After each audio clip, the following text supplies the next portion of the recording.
नमस्कार दोस्तों, मैं अशोक कुमार व्याख्याता फ्रॉम वसी। अभी पिछला वीडियो हमने अपलोड किया था, उसके बारे में हमने आपको क्या है कि वर्णमाला के बारे में बताया। आज मैंने जो ये वीडियो बना रहा हूँ, इसके अंदर हमने क्या है कि वर्णमाला का उच्चारण स्थान, कौन सा वर्ण कहाँ से उच्चारित होता है, उसके बारे में ये वीडियो बना रहा हूँ। तो सभी विद्यार्थी थोड़ा इसको ध्यान से देखें। हमारा यूट्यूब चैनल है माई स्मार्ट स्कूल, उस यूट्यूब चैनल पर ये वीडियो आपको उपलब्ध है। तो सबसे पहले हम पढ़ेंगे कि भाई कल हमने वर्णों का टोटल नॉलेज लिया था कि कुल वर्णों की संख्या कितनी होती है, और मैंने आपको उस वीडियो में बताया भी था कि कुल वर्ण टोटल 52 होते हैं।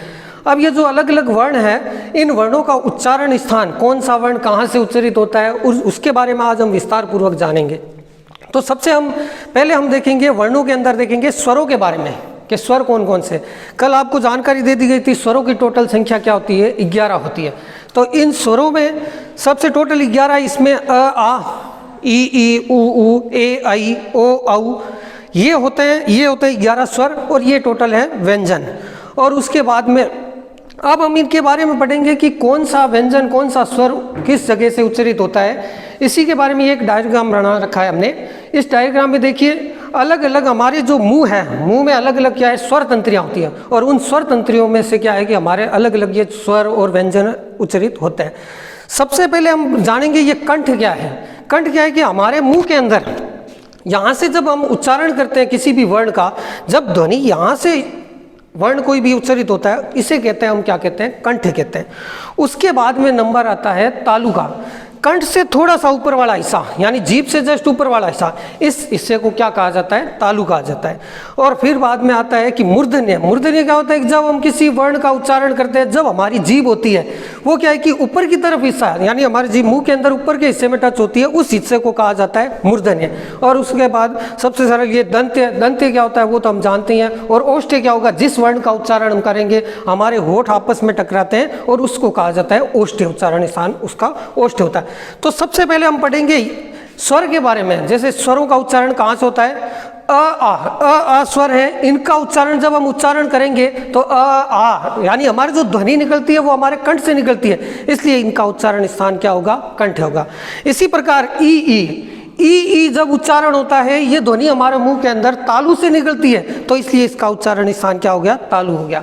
और उसके बाद देखिए ऊ यानी इसका जब हम उच्चारण करते हैं हमारे होठों में क्या मूवमेंट हो रहा है, ऊ, तो इनका उच्चारण स्थान क्या हो गया, ओष्ठ्य हो गया। इसी प्रकार ए ऐ का जब उच्चारण होता है, इसमें हमारे जो ध्वनि है कंठ और तालु को स्पर्श करते हुए बाहर निकलती है, इसलिए इनका उच्चारण स्थान हो गया कंठ तालु में। ओ और औ में देखिए ये क्या है, इसमें भी क्या है कि हमारी ध्वनि जो निकल रही है ओ औ, वैसे ओ और औ का निर्माण हुआ है अ से हुआ है। तो ओ और औ में अ और उ जुड़ करके बने, इसलिए इसमें क्या है कि एक तो ध्वनि कंठ से निकल रही है और एक ध्वनि होठ से निकल रही है, तो इसलिए इसको क्या कहा जाता है, कंठोष्ठ कहा जाता है। इस प्रकार ये स्वर है और इनके अलग अलग उच्चारण स्थान। और इसी के क्रम में आगे हम पढ़ेंगे व्यंजन के बारे में। व्यंजन आपको बता रखा है, तो इसका एक क्रम क्या है कि हम अपने को याद रखना, क च ट त प, और इसी क्रम के हिसाब से क्या है इनके उच्चारण स्थान को उच्चारित करना है। जैसे सबसे पहले क वर्ग स्टार्ट होता है, क ख ग घ ड़, यानी जो ध्वनि निकल रही है वो हमारे कंठ से निकल रही है, यहाँ से इस वाले हिस्से से, इसलिए इनका उच्चारण स्थान क्या हो गया, कंठ हो गया। अब उसके बाद आता है च वर्ग। च वर्ग में देखिए च छ ज झ य, यानी च छ ज झ य, इनका उच्चारण स्थान कहाँ से हो रहा है, तालु। यानी जब हम उच्चारण करते हैं ये ध्वनि हमारे तालु से टकरा करके बाहर उच्चारित होती है, इसलिए इसका क्या है, उच्चारण स्थान क्या हो गया, तालु हो गया। उसके बाद ट वर्ग आता है, ट ठ ड ढ ण।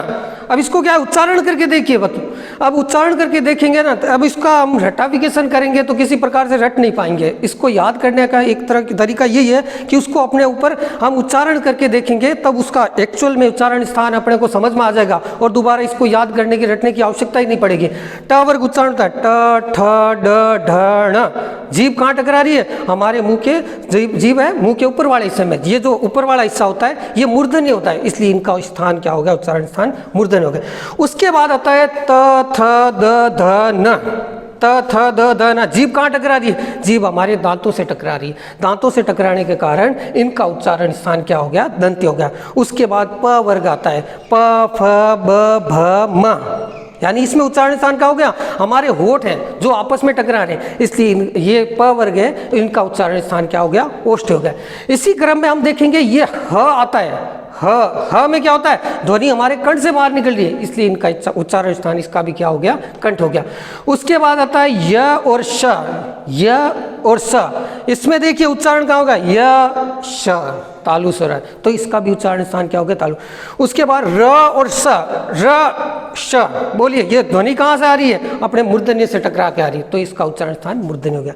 उसके बाद आता है स, स जब हम बोलते हैं तो आपस में हल्के से दांत आपस में टकराते हैं स, लेकिन कई पुस्तकों में हम देखेंगे तो इस स के बारे में क्या है कि वत्सर्य बताया गया। वत्सर्य ऐसा होता है, एक वत्सर्य, वत्सर्य क्या होता है, जो हमारे मसूड़े होते हैं, दांत, ये दांत से जस्ट ऊपर वाला हिस्सा मसूड़ों का हिस्सा है, वहां ये देखो स बोलते हैं, जीभ वहां टकरा रही है, तो कई किताबों में इसका स का उच्चारण स्थान वत्सर्य भी मिलेगा, लेकिन अपने को माध्यमिक शिक्षा बोर्ड में ये इसका उच्चारण स्थान क्या बताया गया, दंत्य। अगर हम किसी कंपटीशन का एग्जाम दे रहे हैं, अभी जैसे 12th के स्टूडेंट है जो 12th करके BSTC का एग्जाम दे रहे हैं, या फिर BA फाइनल करके कोई B.Ed का एग्जाम दे रहा है, तो उसके अंदर इस वर्णमाला में से काफी क्वेश्चन आते हैं, और इसी के क्रम में देखिए ये ऐसे क्वेश्चन आते हैं जो क्या है, तब क्या है कि कोई ऑब्जेक्शन लग जाता है किसी क्वेश्चन पर, तो माध्यमिक शिक्षा बोर्ड की पुस्तक को ही मान्य माना जाता है।